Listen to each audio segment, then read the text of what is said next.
Hello and welcome back to Loud and Proud Orlando, here live on another Thursday night for a City Pod. I am your host, John Rollins, and I'm here with Luis, my co-host. Luis, how are you, buddy? Well, good. Orlando City is jumping to their biggest test so far, I believe. The MLS, the reigning champs, Columbus Crew, without their star striker, which is CUCHO Hernandez. We'll discuss that in a little bit. And it still is going to be a tough, a steep mountain to climb for sure. Full faith on the boys. Hopefully we have to get the 3 points. It's gonna be a three day weekend of full of soccer. Starting tomorrow with the Pride, then with Orlando City, and also OCB. So make sure you guys are all supporting Orlando, John. Yeah, that reminds me that Jared, I'm sure a lot of people have saw, but the CEO of Orlando City, Orlando Pride, OCB, the whole organization, put out a challenge on social media to Mm-hmm. anybody that attends all three of the games this weekend. I gotta say, Luis, that's even a challenge for me. I mean, I don't think I'm gonna go to OCB. I got a lot going on. I don't think I have time to go to OCB on Sunday, but there are people saying they're gonna do that. So anybody who goes to Pride on Friday, City on Saturday, and OCB on Sunday, you got my respect. And also, you got a free club ticket, the way it looks at it, from the president himself. So go check out that challenge. And hey, if you're gonna do all three games, then you get another one for free on the house. So really great to see. Some news for us, Luis. First of all, I want to say hi to everybody who's joining us live here on YouTube and on X and on Instagram. We are very honored this week to hit the 1,000 subscriber mark. So that was a big achievement for us here on the channel.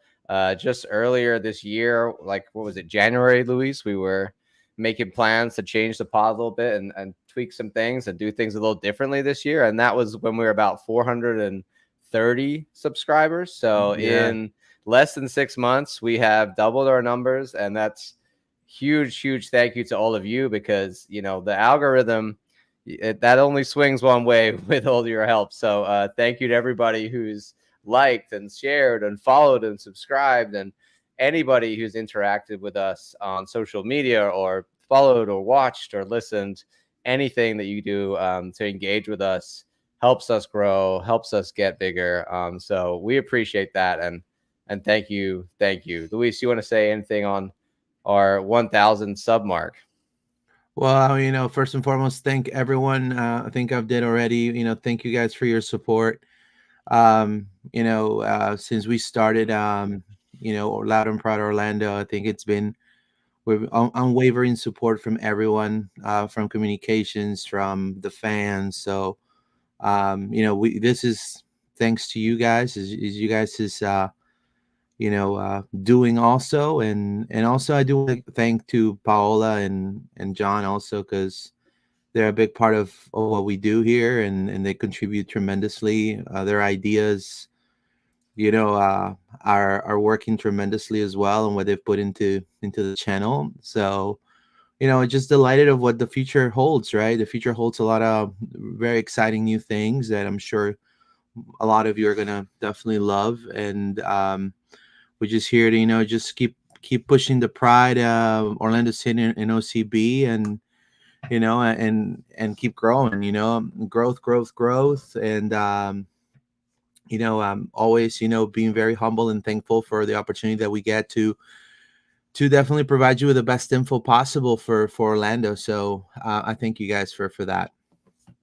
Yes, and the addition of the Pride Pod this year has been a big success. It's helped Sure. contribute to this, and being part of the Zoneheads Orlando, the wider sports community there with Brandon on the radio, and all of his Zonehead fans that are part of his community has helped us grow as well. So we want to thank everybody that listens from there. Luis, let's get on to the injury updates. That's the first thing we're going to start with, because there was some big news out today. One guy that we've been waiting for a long time is finally back. Ramiro Enrique back in training.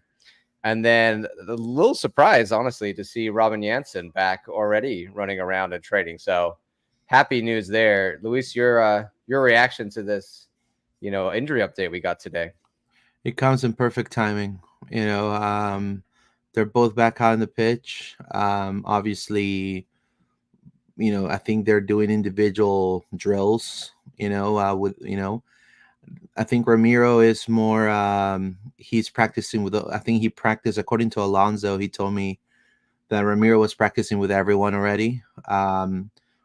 Robin, on the other hand, he was practicing on its own. But Orlando Health is awesome. So I mean, I'm sure they put some pep in their step, and they're doing everything possible to get back into rhythm. And this is fantastic news because these are, especially with potentially everybody targeting Duncan McGuire, and the potential of him leaving in the summer, having Ramiro back is, I mean, it's not but it is quite a, putting like one of those thick band-aids, on a gash, it's definitely going to be some help. He's definitely a great player. So I just can't wait to see him on the pitch, John.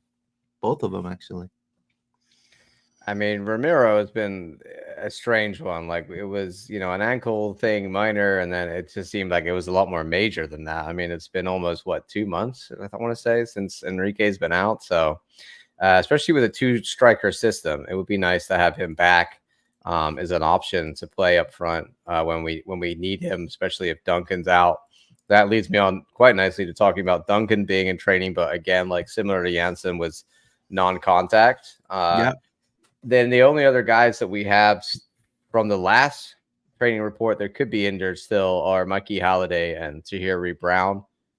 Mikey Halliday potentially out with something. We're not 100% sure what happened there, but he was on the injury list last game. We also got some training footage today, Luis, and pre-match interview. Do you want to show the people that what happened in the pre-match presser today? Yeah, sure. Let's see.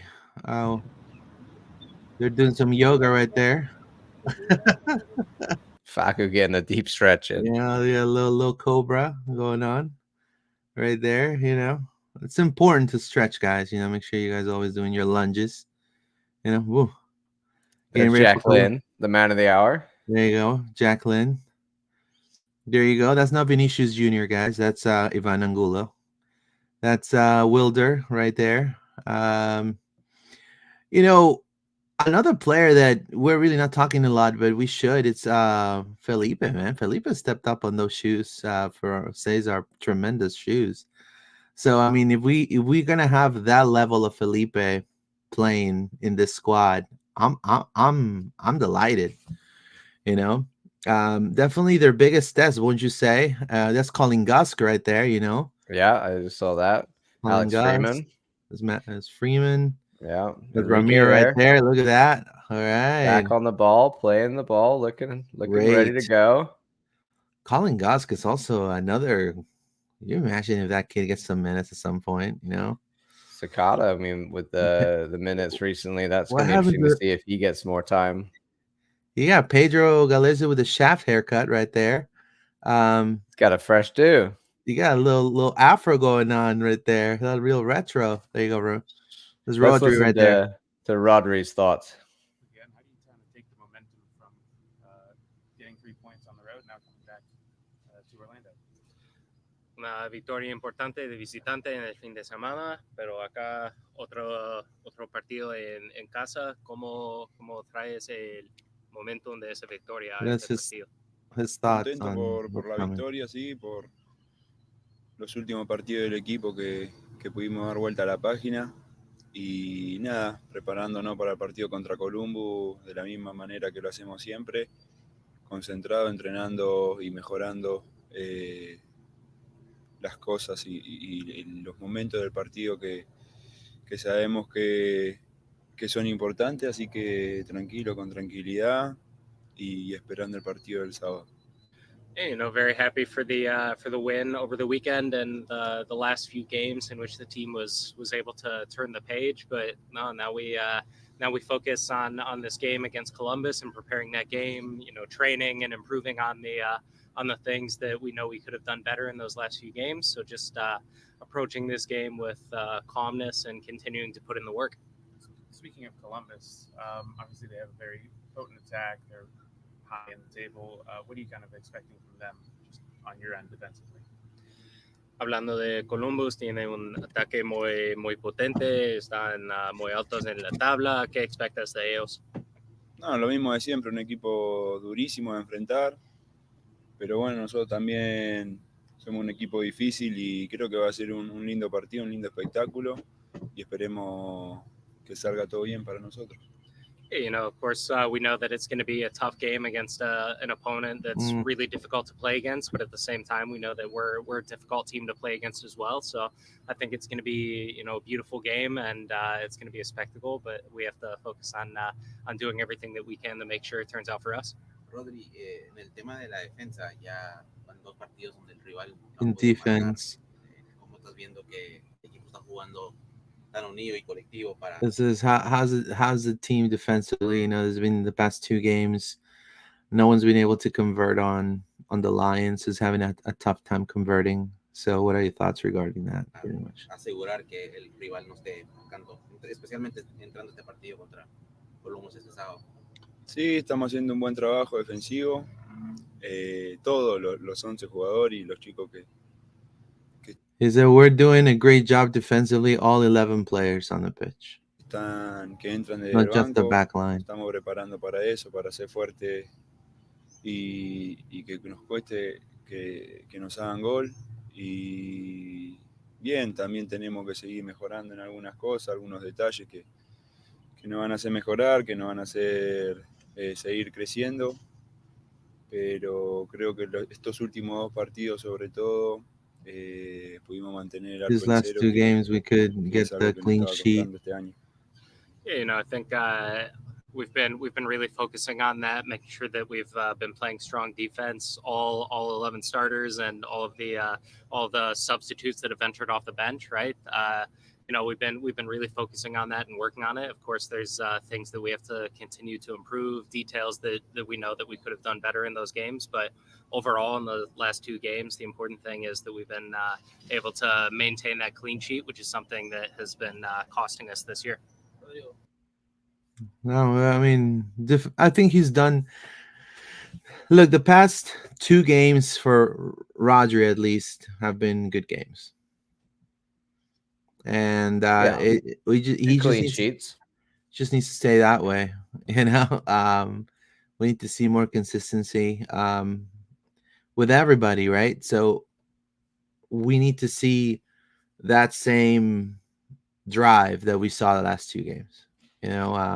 Rodrigo hasn't cost us anything in the last Correct. 2 games, so that's my thing with him. Like, I think he's like we've said many times, he's a decent backup, but when he's in, like, gonna have to play a consistent amount of games, there's a worry that one of them, he's gonna get a red card or do something silly, or so we just hope that he doesn't do that, and he hasn't done that in the last couple. So, and he's looked pretty good. I mean, against the Miami defense, he did well against Suarez, I think, and at other times. So, definitely overall, I mean, El Pupo has been a big part of that, Luis. The last 2 games, I feel like more the defense has been good, but Pedro has been great, and that's what gets us those clean sheets. For sure. Now let's listen to Oscar and his thoughts on what's coming next with Columbus. Coming off another late road win, now you're coming back home to face a informed Columbus team. How are the boys feeling getting into this week? Good. Good environment during the week. They have been working so hard, and with the latest result, I think we have found much better environment, obviously, on the results, and with this commitment of just keep getting better and just trying to glue much more things. So we're good. Obviously, with this Glue. Columbus team, played them last year. Late results, playoffs as well. Got a little more glue, man. How are you kind of preparing for them, knowing Still what you're gluing. going to expect? And Right. play? Yeah, like any other team, responsible with our preparation, understanding what are the challenges that these teams bring us. Columbus, they have a very bold Yeah. system and a way to play. So sure, we have been analyzing and how can we affect them and how can we control them. And as I said, always just trying to be very, very confident with our ways and our players and trying to get these results at home in front of our fans. That's what we want. Speaking of your ways, the last 3 games, you've been playing a different system than previous, and it's been working defensively. How do you kind of, I guess, just kind of utilize that more in terms of against this team in Columbus Right. that plays a very distinct style? Well, the structure of the team has been modified in the last few games, and the way we play not the same is something that we conserve because that's the way we do things. Just getting a strategy where we can control these movements from Columbus will be important.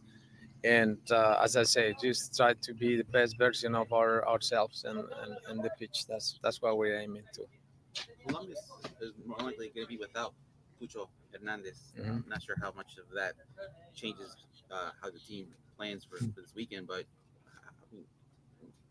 him not being perhaps this weekend with Columbus, does that change on how you prepare the team? Not really.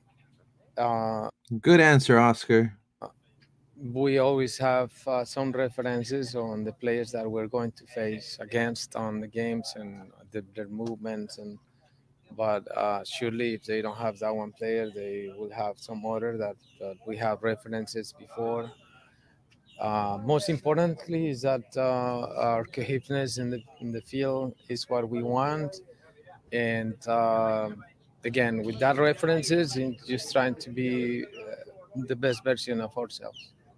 Tommy McGuire was shoulder injury last weekend. Just trying to see what's the latest with him, and Right. what's the likelihood that he participates this weekend? Right. Yeah. Since there is not a big damage on his shoulder at all, is he during the week he conserved some soreness, but in a day by day we have been defining. Then we stay waiting a couple days today and tomorrow to see how his evolution.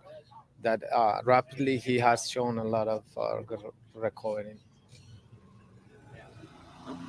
Profe, que ya van 3 partidos donde no han podido, bueno, no han perdido. You got a little lawnmower going on right there. All right, so I think we heard enough of this. So, look, Columbus is not going to play with CUCHO. I think everyone knows that already. We need to treat this game as if CUCHO was playing, and I'm glad that Oscar said that, because you have to understand they still got a really good attack. I mean, you got Diego Rossi, you got Jason Russell-Rowe, you got Aiden Morris, and they have, I think, they've scored 4 more goals than us. So we got 15 goals, they got 19. So if we're going to be sticking with this 3-5-2 formation, we need to make sure that, I don't know if you watch X-Men, John, but I'm going to make an X-Men analogy. I've seen some X-Men. I'm aware. So, Cable, is this mutant from the future? That's Luis Muriel. And then CUCHO is a younger version of Luis Muriel. So Columbus got a younger version of Luis Muriel, pretty much, in my opinion. So we need for our current a lot version, of similarities. Right? We need our current version of Luis Muriel to really score a hat trick if needed to be, because you have to understand, if Duncan is not going to play, even though things look promising with Duncan, and hell, he may have some minutes, our attack right now consists on Luis Muriel and Jacqueline. So more than likely those two probably going to be starting. So that 3-5-2 needs to work, and we need to stop Diego Rossi and Jack Russell-Rowe and all those kids which have been tough, like especially Diego Rossi. The last few games we have not been able to contain him. What do you think, John? Yeah, I mean, like Oscar said, it doesn't matter if Cucho is playing or not. Like, in some ways it does because he's a major threat, but they've got a lot of threats and we got to watch them. And the way they play is just, they're such a team. It's next man up mentality. Definitely like Rossi, Yeboah, like Ada Morris is a big part of this team for me, man. You gotta shut down their midfield, and they've got a really good two in midfield. So that's a big part of this game. We need Wilder and Cesar to match up against their mid compatriots and have a good game against them. This leads nicely what you were saying about Muriel needing to be Muriel, right? To David Albury's comment here, who says El Toro needs to step it up again this match. That's right. I agree, David. I think the Philly game, he came alive, and then Miami, it was a little bit like, okay, we're back to Muriel not contributing a lot. Like, he did okay in that game, but it wasn't the level that the Philly game was at. And then the same with San Jose. He again was not that same. Maybe 3 games in a week and all the travel was too much for him, Luis. Maybe he's back and he's got rested, and maybe he'll be a bit more fired up for this one. Jack Lynn scored a goal. He didn't get a goal. Like, he got a couple and then nothing in the last 2 games. So maybe that's going to incite him a little bit, fire him up a little bit at home to have a big game this one. And if we're going to get something from this match and we don't have Duncan, Jacqueline, yes, he scored last game, but he also, he looked rough at times. So he's like, it wasn't a polished performance from Jacqueline last game. He landed to him and he got the goal, but we need to see a better performance from him if he's going to start with no Duncan. And if he is going to start, I still look towards Muriel before I look at Jacqueline to get us goals, because he's the veteran, he's the guy, but we need him to play like he did against Philly, more than he did against, like how he did against Miami. Now, you also, in my opinion, have to understand, they still got like Jaboa. They got Matan, which we had a tough time containing Matan. Also, Darlington Nagby, which has always been tough. He's probably going to be the captain. So these are the current MLS champs. I mean, they're playing great soccer. Wow, and this is their last game before they're in the Champions League final, Luis. I mean, they've knocked off big competition. No. Yeah. I agree with you. I mean, there might be some rotation. Tyler Klink here says, do you think we'll see rotation with Columbus having the Champions League final next week? I think so. I think there's probably going to be some rotation, or maybe he's going to put a squad in the first few minutes, and then depending how the score goes, he may be making some changes accordingly. I don't know. What do you think there, John? I mean, they played Chicago last Saturday, so it's not like they've had a midweek game and then they've got another week, I think, till the Champions League. So it's not really like they need to. Maybe they will. Maybe they will because they're like afraid of somebody getting injured, or they're being really tired. Like, there might be an older player on the squad, or they're like, okay, this guy can't play again. But honestly, I think they're going to go all out for this game because they've got that whole week. It's not a midweek fixture for them. I think they'll be able to play everybody. Maybe that's why they're not bringing Cucho. If anything, I would say, he's not being played as a caution because they want him for the final of the Champions League. Yeah, precautionary reasons, just trying to be precaution, show some precaution for their star striker. It makes a lot of sense, especially, I like the fact that people are really downplaying Orlando City in a way. I said it at the last episode. I felt Inter Miami kind of downplayed us. That's why Messi didn't play. He said, "Hey, I think just without Messi we could do enough. We could beat them without him. It's okay. He doesn't need to play." Right? So I kind of look, if they're definitely feeling that way, Columbus, hopefully they get proven wrong. Orlando has everything in its power. Now, I do still make a lot of a strong point that I'm happy that Jacqueline. This is Jacqueline. This is a great opportunity for you, my friend. Doesn't come twice. You have the chance to stay in the starting lineup. So take the bull by the horns, man. I think that's what everyone wants to see. It doesn't matter how you score as long as you score. And we need to convert.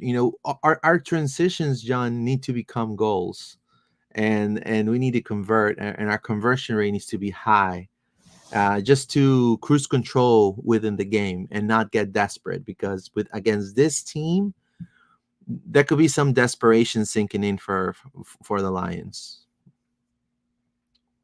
Are you there, man? Yeah, I agree. I think it's we need to get a goal that wasn't, like last game. It was an exciting game, Luis. It was quite dull for most of the game, and we managed to steal a goal at the end. The attacking fluidity and creating quality chances, I don't think it was there that match like it was against the Philly game. Miami, I think we did create a lot of chances. It was just Drake Callender just had an incredible match. Like that was just a game of keepers, in my opinion. Both him and Pedro played out of their skin and kept it 0-0. Great that we're getting 2 clean sheets in a row. We need to see a bit more of this attack from the 3-5-2 actually connecting and flowing, and like it was in the Philly game. That first 20 minutes of the Philly match, the 3-5-2 looked incredible. We were connecting everything. We were all over them.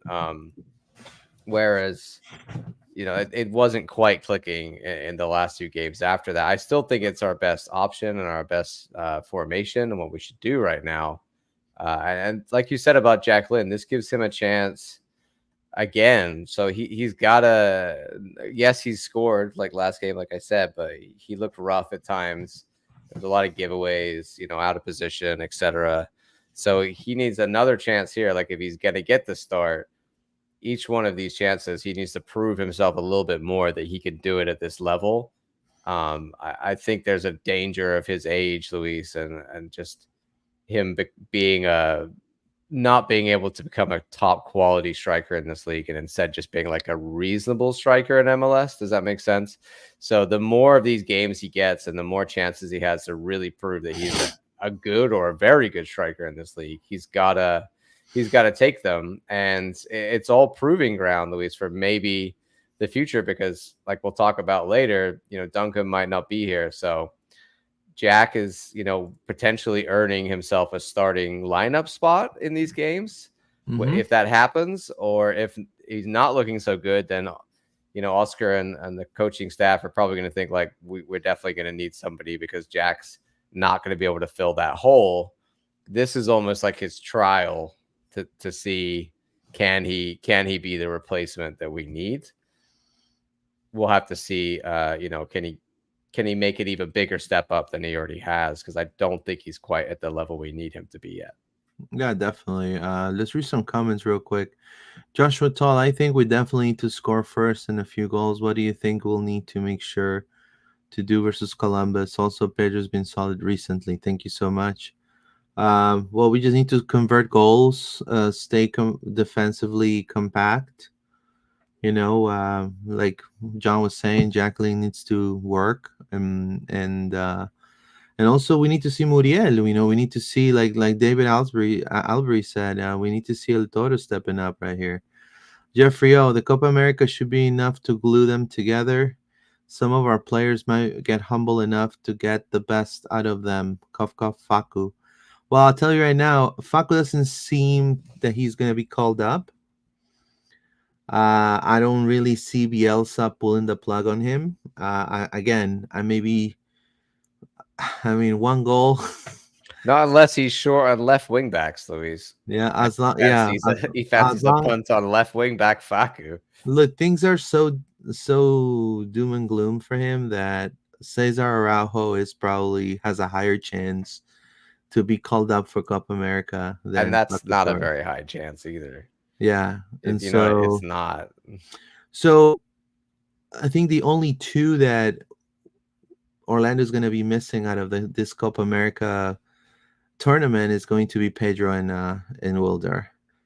Right. Let's read some more comments. What's up, everyone? Says David Albury. Thank you so much. Vamos Orlando. Let's keep it going this weekend and get the win. Thank you so much, Joshua. Appreciate it. His Stream Jesus says, us Lions like to mark our territory. That's why Messi and Cucho don't want to come. We can sense the fear. Yeah, or it smells like pee-pee. The Jungle Boys have scared them off, Luis. That's what it is. There you go. Stream Jesus. The bounce back is going to be real, hopefully. Yeah, I mean, it's going to be tough. It's tough road ahead for sure. But we said that a week ago when we looked at Philly, Miami, San Jose, and everyone, even myself, yourself, Luis, we were like, oh, it's going to be hard to get in our form, get, 3 or 4 points out of this week.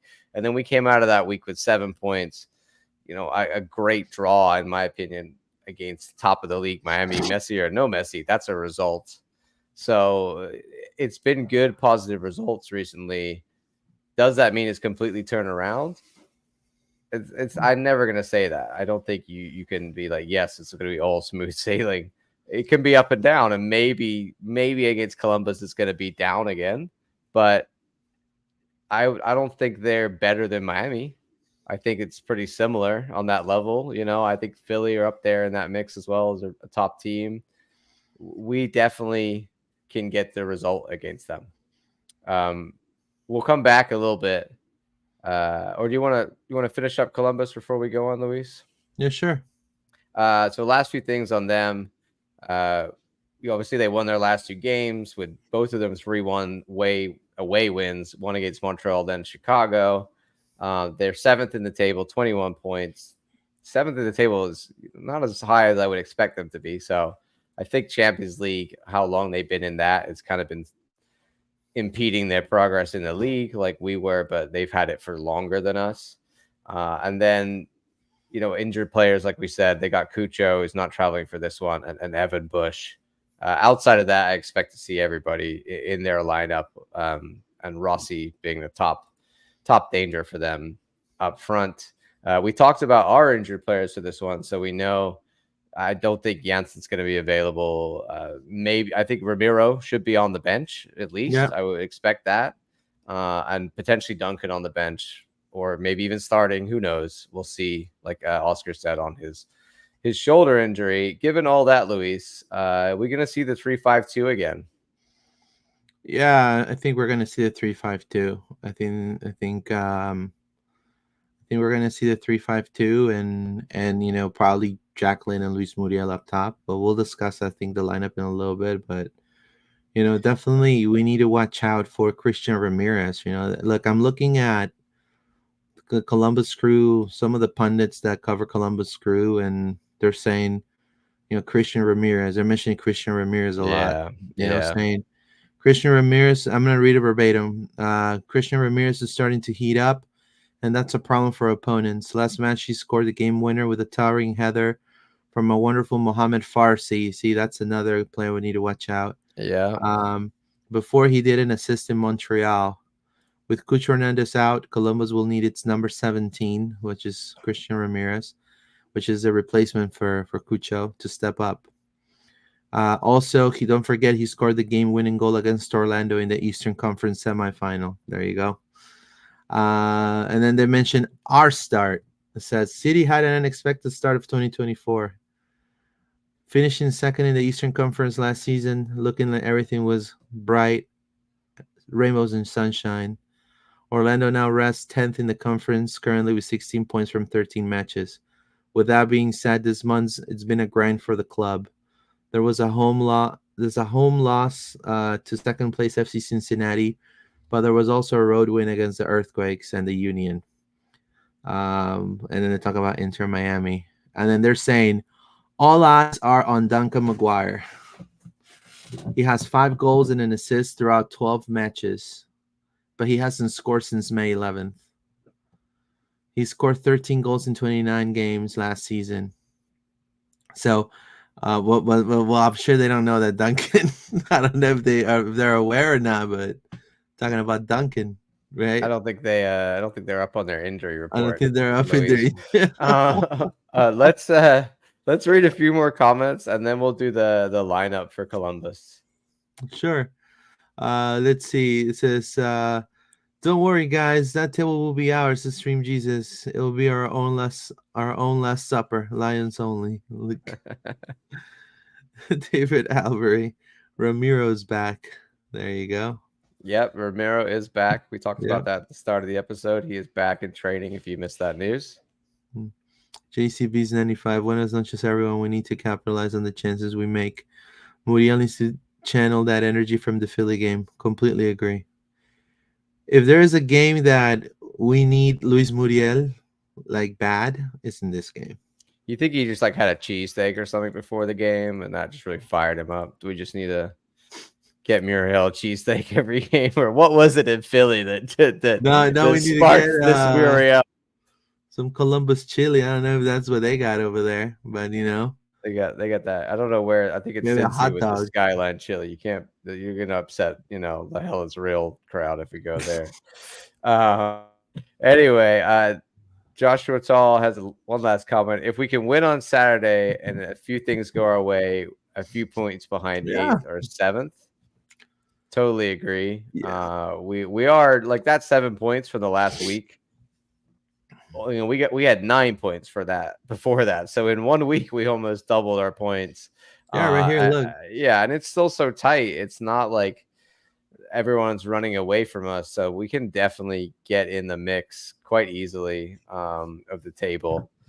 And our games coming up, we've got some winnable. We got easier games coming up. Like obviously Columbus is not easy, but away at Chicago, we can get points there. Away at Red Bulls will be a little tougher, but we can get points. Home against LAFC, never easy playing them, but no reason we couldn't win that game. Away at Charlotte, definitely points on the table. Home again to Chicago. So compared to what we've just gone through, it looks easier. a little, yeah. I mean, you don't want to say that completely, but Right. the fixtures are, more forgiving, a little bit easier. There's still some Wednesday matches in there, but not much we can do about that. Just MLS scheduling. Also, obviously, we're international duties, etc. We'll talk about in a minute. First of all, let's do the lineup, Luis, for the Columbus game. The 3-5-2 again. El Pulpo in goal. He's back. I talked about him on the radio, Luis, when I was did a live hit on Brandon's show, and he was asking about Pedro, and I was saying I was a little critical of him at the beginning of the year, but these last few games, El Pulpo is back, man, with a vengeance. All 8 limbs. Definitely. I mean, he's definitely becoming El Pulpo. His contract, he's getting paid over $1 million a year. He's one of the best paid keepers in the league. His contract is up at the end of the year. And I think it's good for people to know that he needs to keep performing on a top level, right? He has all the intention to stay in the MLS, but I'm just glad that things are improving, and I think the overall atmosphere in the team is better. So I think you could tell it shows that he's doing good. So hopefully, and I know this is gonna sound really bad, what I must say, it would be good for the Lions if Peru gets knocked out of the Copa America pretty quick, right? So he's able to just safely return to Central Florida. Wilder in the center back position the last few games is so vital. Yeah. I don't think we can play the 3-back without Wilder in that position as the center of the 3 center backs. I think he's making it tick, and he had an insane game against Miami and a great game against San Jose. Yeah, maybe he's a better center back than D mid at this point, Luis. Like I argue whether it's a better role for him there, because he's playing what you might call like a halfback. He's able to be a defensive center back, but also then he can move forward with the ball like he does from D mid anyway, and pass the ball around and play out of possession. So I think it's a great place for him. So we'll put him in the lineup, obviously, and then to the right of him, David Bracalo. What a game he had, Luis. Last one. I feel like he was everywhere against San Jose. Bracalo, he's gonna be leaving for Slovenia for the Euros. Bracalo. Yeah. No. He got a call up, did he? Yeah, I mean it's not official, but I know actually it is official because really? I've seen it. Hold on, let me double check. Also on the left side center back, we'll have Rodrigo Schlegel, most likely. I was debating, Luis, whether you could put Kyle Smith at that left-sided center back position. What do you think? Hold on, Slovenia. I'm searching for that. Yeah, he's gonna be in the 30-man preliminary squad for the Euros. Yeah, he's in there. He's been. So called he's up. not in the final Euro squad, but he's in the preliminary. He's in the preliminary. Yeah, he's in the preliminary. So, I think Brecalo is gonna be here, right? And I think we're gonna see Rodri again. I don't know if Jensen's going to start on this. No, Jensen will not. I don't think Jensen's going to play this game. I don't think he's it's contact ready, you know. It's going to be Rodri, and then Dagger.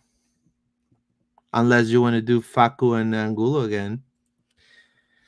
It's so hard to the wing backs. I think that's what's going to be. I think Dagger is the right wing back is the choice. Dagger and then Angulo.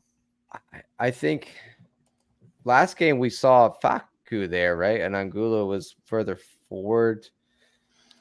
No. No, I think it was hold on, let me double check. I think Facu was still playing left wing back. I would argue that Santos is a better choice. Facu was playing in the mid, so he was playing the mid. So Angulo at the left wing back. It was Dagerdan. It was Dagerdan and Nico Lodero, and both Torres and Angulo were in as midfielders. Look, I'll show you right here, so you could see. That was our last game formation. Yeah, but I don't think they actually lined up there. I think that's wrong. Right, I think Facu is still playing left wing back, in my opinion. That's what I saw. With Angulo slightly farther forward, and Angulo kept giving the ball away high up the field. They might have moved around later, but either way, I think one of them's got to play left wing back. You're gonna put Facu. I think I put Facu there. Okay. And then it's sort of like Angulo's almost playing the 10, but not the 10. It looked to me more like you had Duncan and Muriel and Angulo like just off him, almost like a hard to describe. But however you do that, both Angulo and Facu need to be, I think, in there. And then it's probably Lodero and Cesar in those two deep mid positions, right? Yeah, Araujo, and then you're gonna have Lodero right here. Actually, yeah, Lodero right here. So I think Nico there. I mean, maybe Felipe if he wants to be more defensive. I don't know if Felipe will play this game. I mean, probably, but it's hard to say. I think this is it. I think I would put Facu on the 10 right here and Angulo on the left. But no, I mean, I think that could happen too. I would say Santos is actually the best option at left wing back, but it seems to me like Oscar prefers one of the other guys over him. I think Oscar doesn't have a lot of faith in Santos on the 1v1. Luis, do you feel that as well? I just feel like Oscar has key players now that he puts to be change of pace players.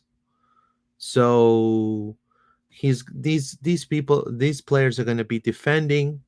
They're going to be doing transition plays. And when Columbus is taking their feet off the gas a little bit, that's when Oscar's going to raise his hand and say, hey, change. Let's put what's his name? Rafael Santos right there. Let's put, and he starts making substitution. Let's take Facu out and let's take Lodero out. Let's put Ojeda in, and that has worked the past few games. When he's making those substitutions and putting Rafael Santos in the second half, minute 70, and then Ojeda minute 65, I think it's been working tremendously. That's how the last goal for Jacqueline came about. It came from Ojeda, so I think Oscar, it's not, I don't think Oscar is seeing it as, he's a better player right now, he deserves it type of way. I think he's seeing it more, who's going to make the biggest impact when I sub them in. So he has key players. So in the end, like, there's no egos. Egos stay out the door. So that's how he treats his men, So Well, it's a collective effort for them, So it doesn't matter if it's Facu benched or Ojeda benched. What matters is them getting the result. So I think he has those two players that I've seen the past few games coming in the second half. So I think he's going to keep it that way. I don't know what you think. I think Ojeda makes a difference when he comes off the bench more in some ways than when he starts. But also he got a little lucky on that last one. Like, he kind of whiffed it and then landed to Jacqueline. I think in this 3 formation, the 3-5-2, like, Ojeda, I don't know. There's something different about the way he plays the 10 in this role. Like, it just doesn't seem to. There's something about the fact that he doesn't have the wingers higher up or something. Because I haven't seen Ojeda play well in this, like, really well in this formation yet, in my opinion. I think that it's not clear to me where he fits, whether he's going to be, I don't think he can play the wing backs. He has to be one of these 3 attacking guys. Maybe he's better off to put Ojeda as one of the strikers, Luis. Yeah, I mean, you could drop Jacqueline. I could put see Ojeda that in this lineup. It would work. That would be honestly, I like that a little better. Because the guy, I feel like he's just so attacking minded, and we've seen him do the striker role sometimes. Like, we've seen him in the 9 at times. Maybe he could be a good partner for Muriel. I don't know. Yeah, we'll see, but right now, I think it would definitely be Facu and Angulo over Ojeda if you're thinking about those guys and who's fighting for that 10 position. One of those over Ojeda. Now, I do also want to say he's played left. He's played left wing, according to my notes here. He's played left wing and he's played striker for Godoy Cruz. Yeah. That's Ojeda right there. So Ojeda could play as a striker. Yeah. Now, also you could see, and look, this again, I'm just becoming like, if I'm Oscar here. This is a great lineup, in my opinion. And then what you do is, what if you start seeing this changing a bunch of times in the attack? Yeah. I think Angulo at left wing back allows I don't think he's a 10. Or I mean? So he's better on the wing. Like, Angulo is a winger, so you can't play him in the center in my opinion. Like, he kind of did that game and it didn't really work. Well, no, I think he was cutting in, and then what they would do is Lodero will end up here, Facu will end up here. And it kind of became like this, And then he will go back, and then everyone will go back into position. So I just feel like the attacking positions for Pareja are, I guess he's letting them, with this system, they could play a little bit more free in the attack.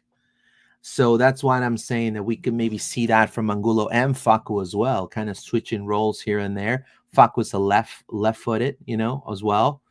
And Ojeda as well. I like that idea, John. The one that you put about Ojeda being being with Muriel. Yeah. I think that will work perfectly. And you don't have, like, we've got Jack Lynn to come off the bench, maybe even Correct, Ramiro yeah. to come off the bench. Yeah. So just start Ojeda, see if it works there. Yeah. Maybe it will. I He's think it just will. so attacking minded, Luis. Yeah. And I don't see him defending as much. I want to say, like, he's not as good, I think, on the defensive side. So maybe it's an argument to say that, like, Faco, I've said several times, really impressed with the way that he's been defending as part of the unit. So I don't think Ojeda's stepped up like that recently. So maybe he becomes that goal scorer. He starts poaching in goals. He starts. Who knows? But with Muriel and Ojeda up top, there's going to be a lot of shots, man, because they just shoot. Both of them just shoot whatever they get a chance. Trust me, I think you hit it on the nail right there, my friend. I think we'll see, buddy. This is a great lineup right here. We'll see, but I think the 3-5-2 is going to be there regardless. Yeah. A lot of this is, we'll debate the other positions all day long, but most of this we'll see. And I think also the advantage against Columbus, Luis, we haven't talked about, is they play this. They play like almost a 3-5-2. They play like wing backs and 3 center backs. So the matchup of player to against, one-on-ones matchups will be that sort of, I don't know what you call it, but where it's like a mirror image. So your man is in a similar position to you, instead of when you have a different formation, like up against a different formation, and that kind of creates different spaces. Here it's literally a 1v1 situation a lot of the time. Battle of the 3-5-2s. Yeah, exactly. So let's see who does it better. Oscar's gone for the tactic of Cincy, of Columbus here. Luis, I want to say thanks to everybody who's joining us live. We've got 71 people on X right now, 9 people on YouTube. So thank you for everybody who's here. Drop your comments. We've just gone through everything on Columbus, and we got a couple more points on the agenda before we wrap up. The first one we're going to talk about today, the announcement, and I'm going to let my fellow Peruvian take over this one, as he knows everything about Peru. Wilder, tell us about these call-ups. So this was I just called you Wilder. Luis, tell us about these call-ups. Honestly, there was one of the longest press conferences, and it's not even the full list. But you were there at the live press conference? This new coach, yes, I was there. This new coach, you ask him a question, and I know if people from communications are listening, it'll be hilarious. You ask him a question, one question is like 10 minutes, dude. He gives you a story, huh? Bro, it's unbelievable. It took 2 hours, this press conference, just to announce the lineup. 16 players. Not even the squad. Not even the squad. This is half the list. Not even half the list. 2 hours. All right. So he's a passionate, detailed guy, clearly. Correct. Pedro Galese and Wilder Cartagena are going to be called up. There's going to be 2 games, two friendlies that Peru is going to have. One is going to be against Paraguay June 7th. And then the other one is going to be in the United States against El Salvador at Subaru Park in Philly. Now, you have to understand, and again, they're going to be playing in Subaru Park. What is it? A 4-hour flight, 3-hour flight from Philly to Orlando? What would you say? Is it a 2-hour flight, 3-hour flight?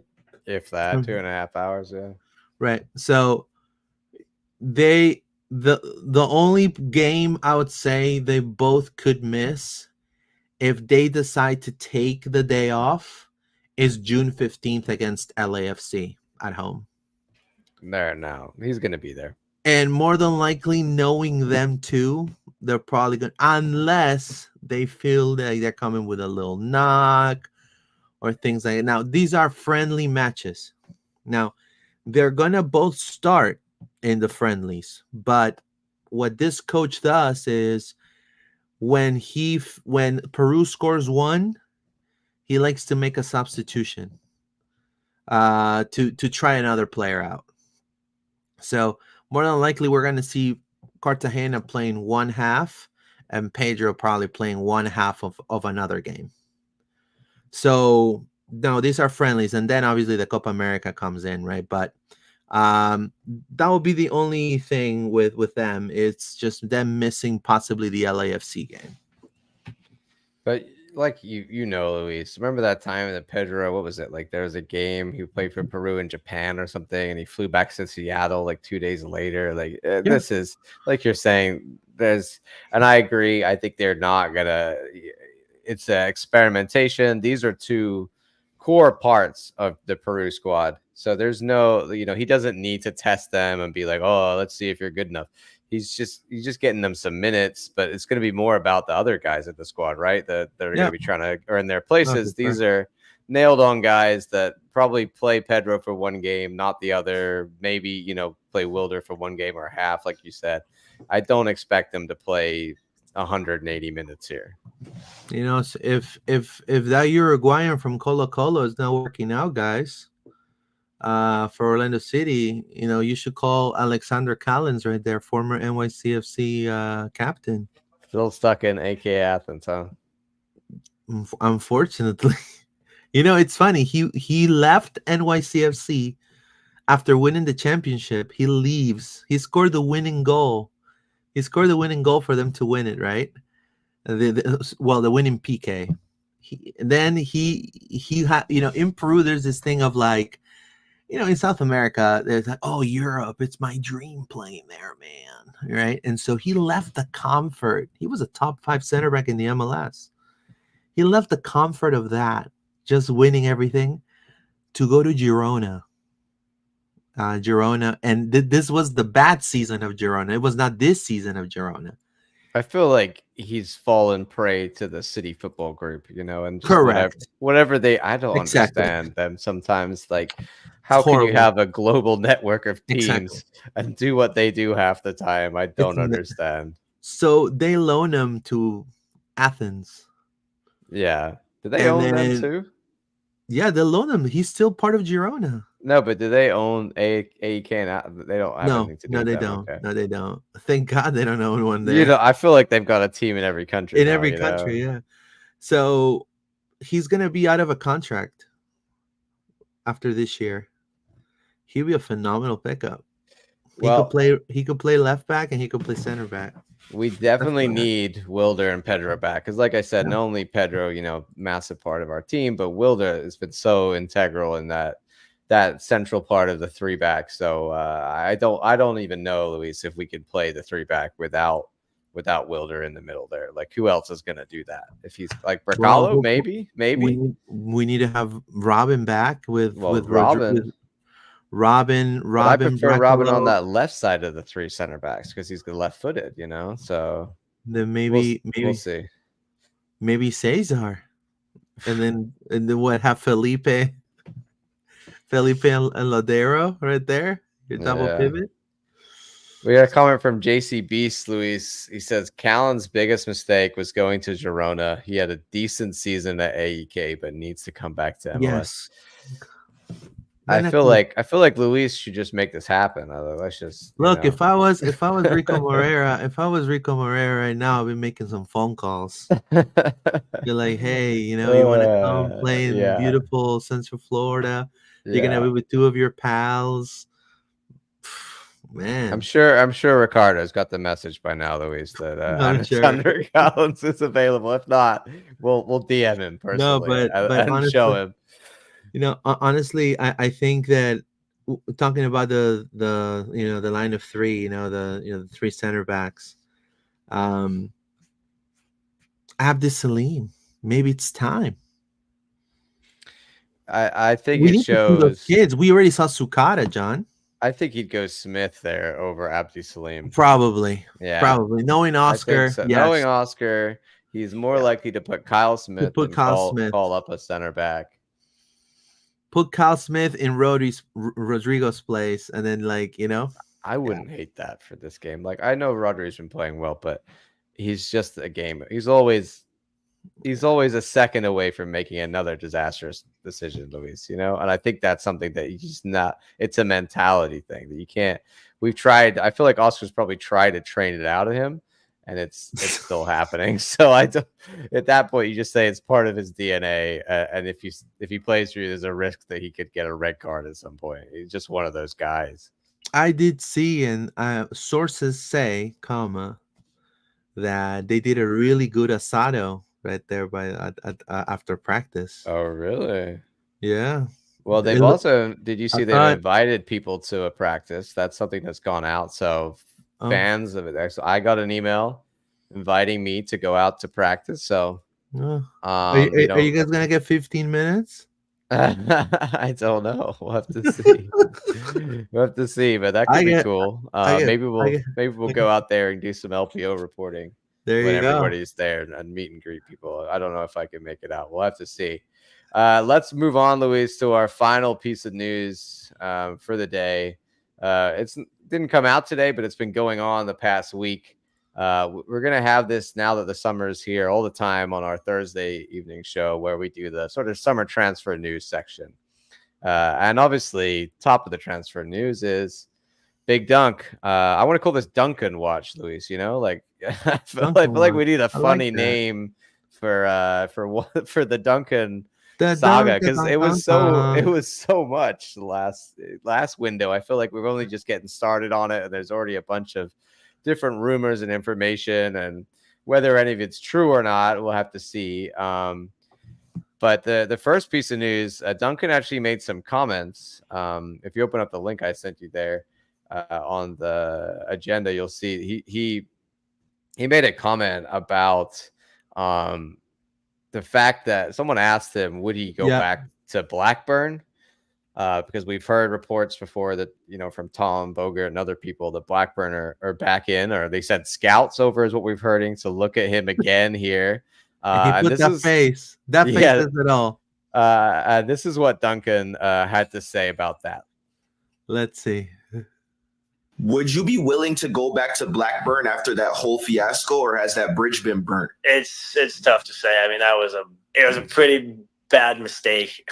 Pretty bad mistake by them. I'd be open to maybe having a conversation, but it'd have to be like, it'd have to be a lot to get me to go back there. Playing right back, I just felt like, I don't know, I feel like my tail was like between my legs. I asked my agent, like, how often does this happen? He's like, this doesn't happen. So I just was like hoping that I didn't like burn bridges with like my teammates or have them be like, oh, you wanted to leave, now you're back. But then right when I got back, it was kind of like I never left. Would you be willing to? Well, I would be angry like that too, you know. I would. I mean, it sounds like they got to throw the bag at him, Luis, if they want him back. Even then, I wouldn't go if I was Duncan. No, I wouldn't trust. Look, they're not able to do that simple. I mean, this is a huge administrative F up, and they just now fired the person who was responsible. It took them like what, 4 months, 6 months. Well, I feel like he's the scapegoat too. They're probably like, Duncan, come back. We fired that guy who messed up on the paperwork. Don't worry, he won't do it. We'll do it ourselves. We'll make sure it's all good. But like he says, Luis, like he was on that plane right back, probably feeling, you know, cheated, pretty crappy about himself because of what they'd done to him. And I remember it was ridiculous, dude. They trotted him out to the media. He was shaking hands with fans. He's holding the jersey. Like, it was done. They had announced that he was their player, and then he still came back. So to go all through that, I think it's left that taste in his mouth. So David Albury has a great comment here. He says, I would never trust Blackburn again. Correct. After that snafu, it was BS. Besides, they have issues with ownership too. Yeah. The Venkis are still there. There's still a lot of problems. They barely got out of relegation zone. Like I've said before, they had a guy, Sammy Schmodix, who was there everything the last season. He's probably going to go. I really think they're going to be down there again in the relegation zone unless they do something serious. And does Duncan really want to go to a relegation fighting, you know, team in the championship? Maybe not. I don't know. I just think Blackburn is big old asterisk, and he's got a lot better options, as we'll talk about. Legia Warsaw came in for him, Luis. Apparently are thinking about making a bid. If anybody doesn't know, that's one of the Don't do top it. teams out of Poland. I think for this, like Tom Bogut, you see on his tweet there, he basically, I don't think they've got enough money.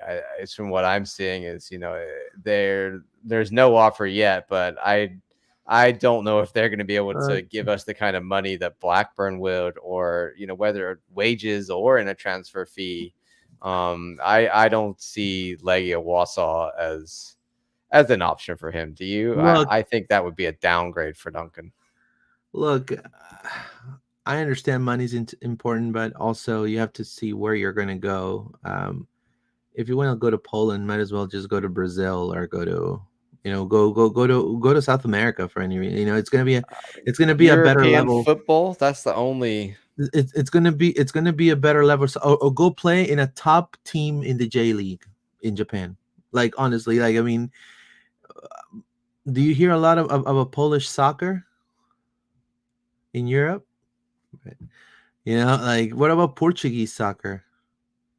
You hear maybe about that would be a lot better than right, a lot better, but you always hear around maybe 3 or 4 teams. But it also depends like what team exactly. So like it's more if you go to a team bottom of the Portuguese league, that's not good. If you go to one of the top Portuguese teams, sure. Legia Warsaw are, they finished 3rd last season. They have qualified for the Europa Conference League, but we're talking the Europa Conference League here. Yeah. It's like the 3rd tier of European football. It's not that sexy. Now Lewandowski playing Lechna Poznan. So I mean, he didn't even play a Legia Warsaw. So look, if you go to the championship, and I'm putting this right here, you want to go to these teams that are right here, John, Duncan. The teams that I'm showing: Leicester, Ipswich Town, Leeds, Southampton, West Brom, Norwich, and Hull.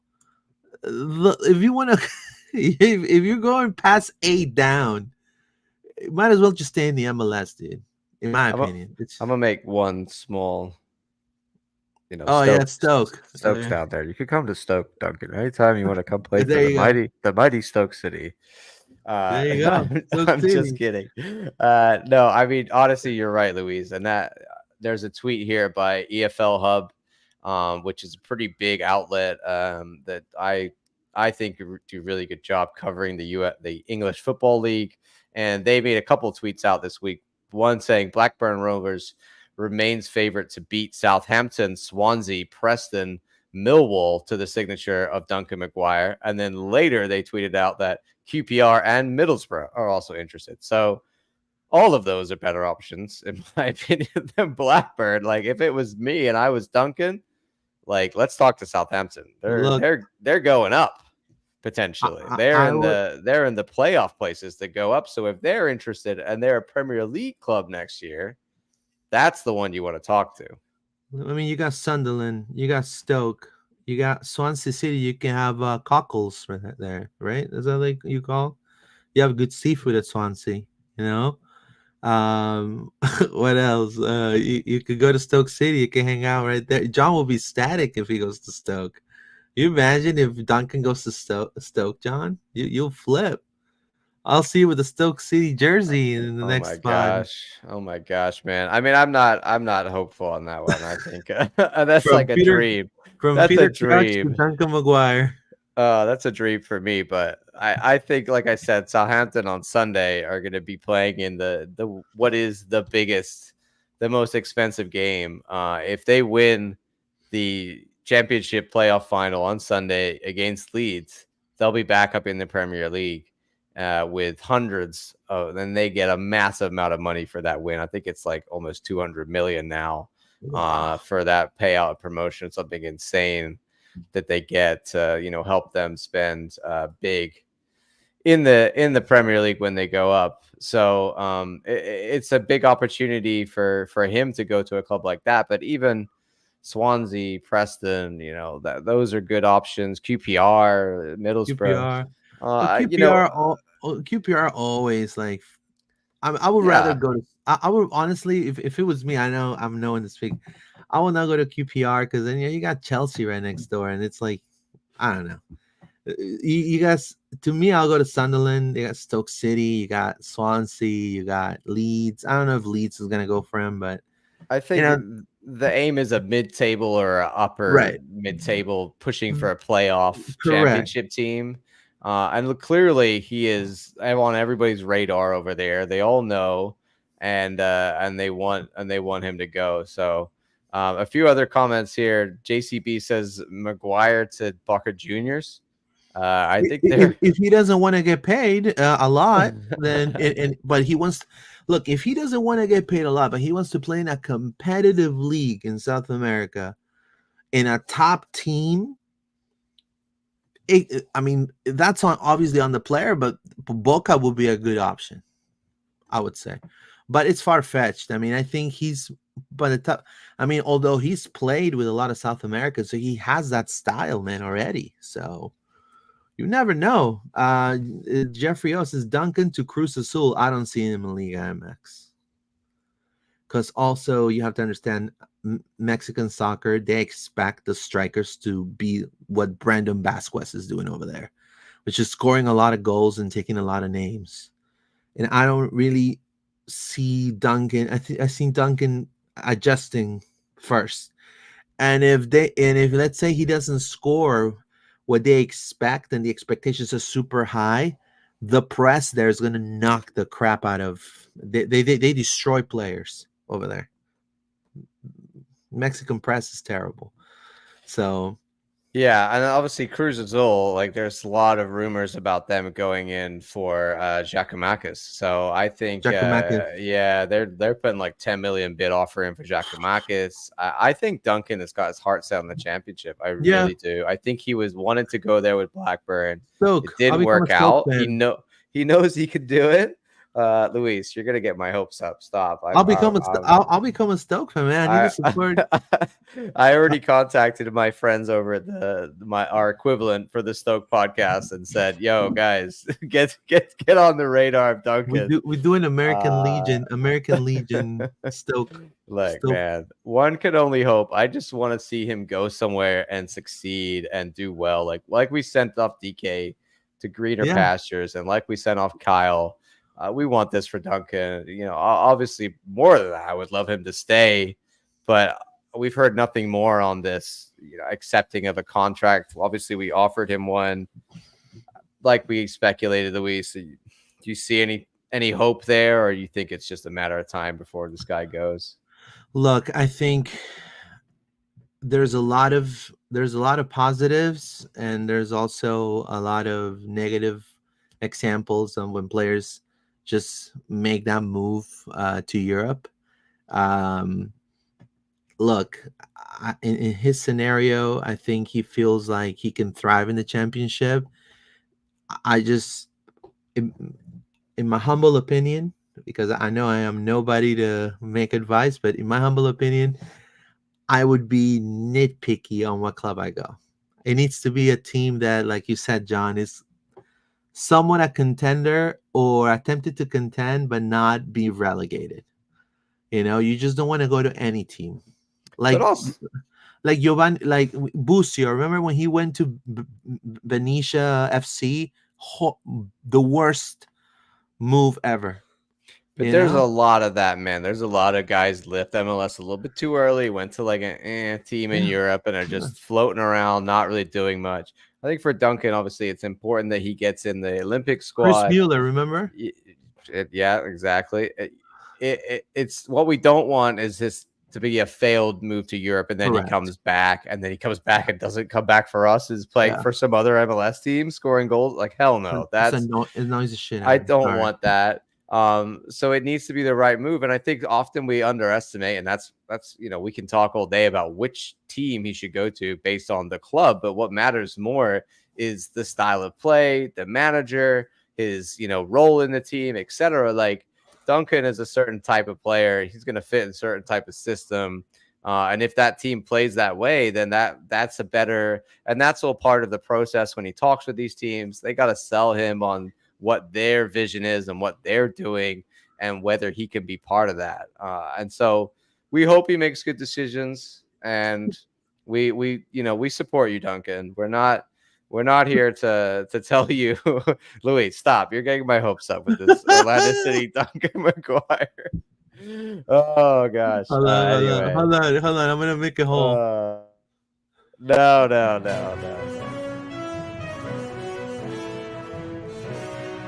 In breaking news here. A man could dream that his one player will move to his other team, Luis. It's not happened much in my life. Well, Breck Shea played for Stoke City. Yeah, that's right. And then he played for Orlando City. So that and Miami. No, we don't talk about that. The GOAT never played for them.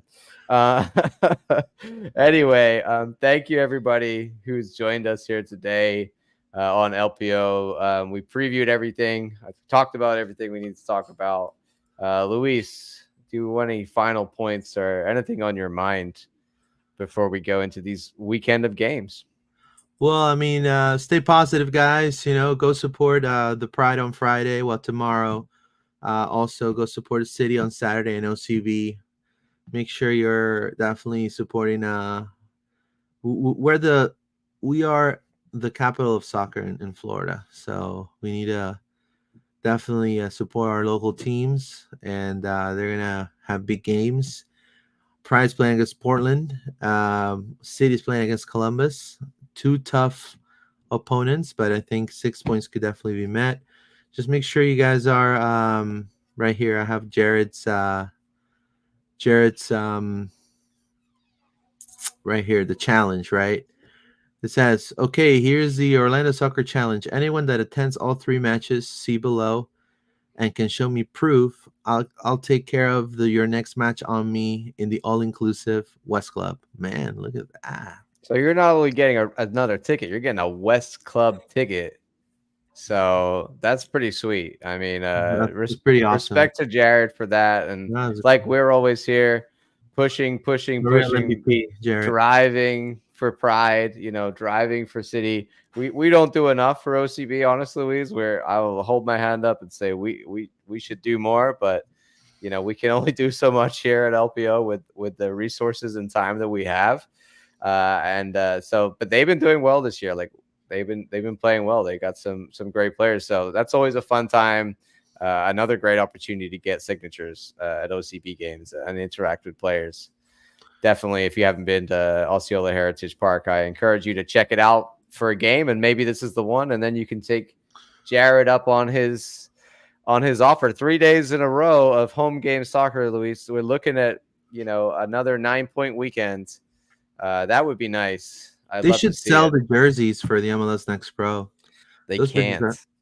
They're not legally allowed to. Yeah. Man. Yeah, they have to make them because they're not allowed to wear the main team jersey, but they're not. It's like a whole MLS Next Pro. Where's Lotto when you need them?